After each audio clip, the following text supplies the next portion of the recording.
বানাইলাম কার ইবাদতের জন্য? সবাই কোন কার ইবাদত?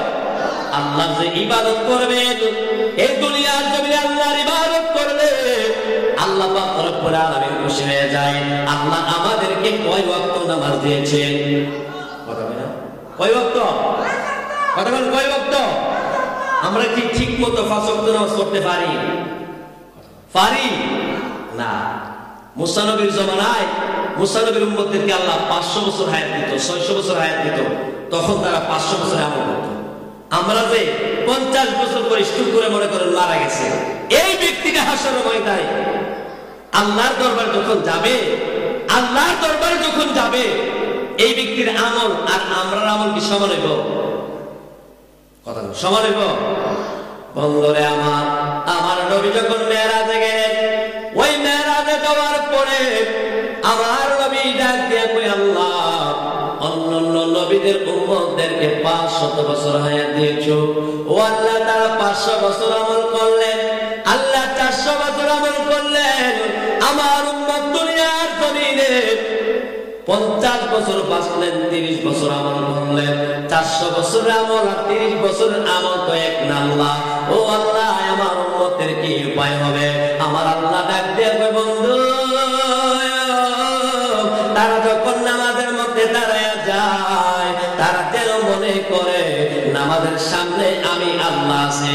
আর তারা যখন 5 ওয়াক্ত নামাজ পড়বে, এই 5 ওয়াক্ত নামাজ মুসা নবীর উম্মতের 500 বছরের আমলের চাইতে আপনি নবীর উম্মতের 5 ওয়াক্ত নামাজের আমলের পাল্লা বেশি ভারী হয়ে যাবে। বলেন সুবহানাল্লাহ। আমরা খুশি না বেজা? খুশি না বেজা?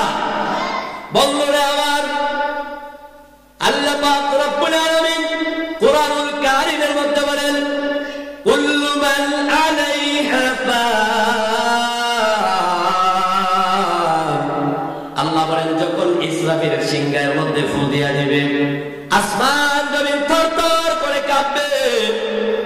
ওই কিয়ামত যখন হয়ে যাবে, আমার আল্লাহ কিন্তু কুরআনুল কারীমের মধ্যে বলছেন, ইয়াউমা লা তামলিকু নাফসুন লিনাফসিন শাইআ ওয়াল আমরু ইয়াউমা ইযিন লিল্লাহ। যে সন্তানকে যারা আপনি ঘুমালাম, ওই কিয়ামতের ময়দানে সন্তান বলবে, আমি বাবারে চিনি না। সন্তান বলবে, আমি বাবারে চিনি না। বাবা বলবে, আমি সন্তানকে চিনি না। কারণ কি জানেন? কারণ হলো হাসরের ময়দানে সবাই ইয়া নাফসি বলবে। আল্লাহ আমারে বাঁচাও, ও আমার আল্লাহ তুমি আমারে বাঁচাও। সন্তান কিন্তু চিনবে না। ও আমার বন্ধুরে, বাবাজিরা আমার, কি আলোচনা করব? আমরা তো ক্ষণস্থায়ী দুনিয়ার জমিনে আছি। এমন একটা সময় আসবে, আজরাইল যখন আমাদের রূহ নিয়ে যাবে, এই পৃথিবীর কেউ আমাদেরকে বাঁচাইতে পারবো নি। আরে আশা যাও, কষ্ট হইতেছে, কষ্ট হইতেছে। আরে আশা যাওয়ার কি যন্ত্রণা, আশা যাওয়ার কি যন্ত্রণা, জানলে রে দয়ার আর আসতাম না। আমি জানলে রে দয়ার আর আসতাম না। ও দয়ালে রে,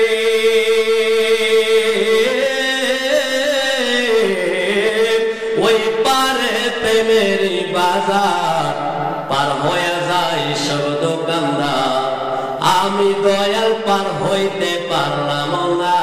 আমার আশা যাওয়ার কি যন্ত্রণা, আশা যাওয়ার কি যন্ত্রণা, জানেলে রে দয়াল আর। ও দয়ালে রে,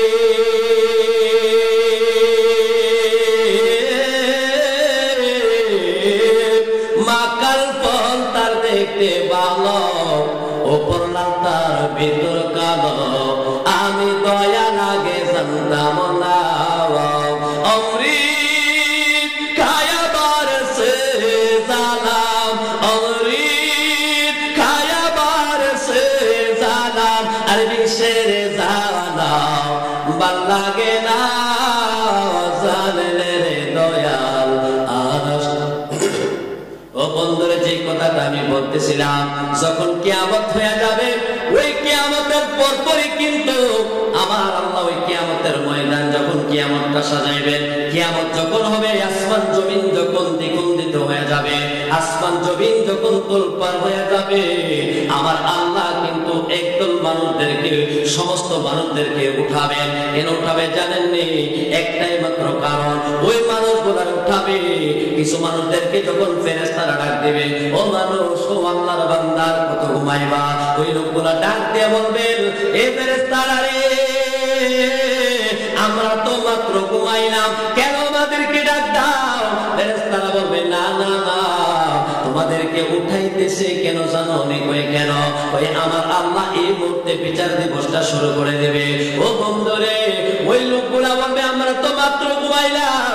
ফেরেশতারা বলবে, না না, তোমরা যে ঘুমাইছো কোটি কোটি বছর হয়ে গেছে, কোটি কোটি বছর হয়ে গেছে, তোমরা টের পাও নাই, কারণ তোমরা জান্নাতে উঠে যাও। ওই লোকগুলা যখন উঠে যাবে, আমার আল্লাহ সূর্যকে যখন, ওই সূর্যকে যখন মানুষের আঘাত করে দেয়া দিবে, মানুষের মাথার মগজ গুলা টকবক টকবক করে বলতে থাকবে। ও বন্ধু, মানুষ ইয়া নাফসি বলে কাঁদতে থাকবে। আমার আল্লাহ যখন বলবে, ফেরেশতারা রে, ফেরেশতারা বিচারটা শুরু করে দাও, ওই অবস্থার মধ্যে আল্লাহ কোরআন কারিমের মধ্যে বলেছেন, ফাদখুলি ফি ইবাদি ওয়াদখুলি জান্নাতি।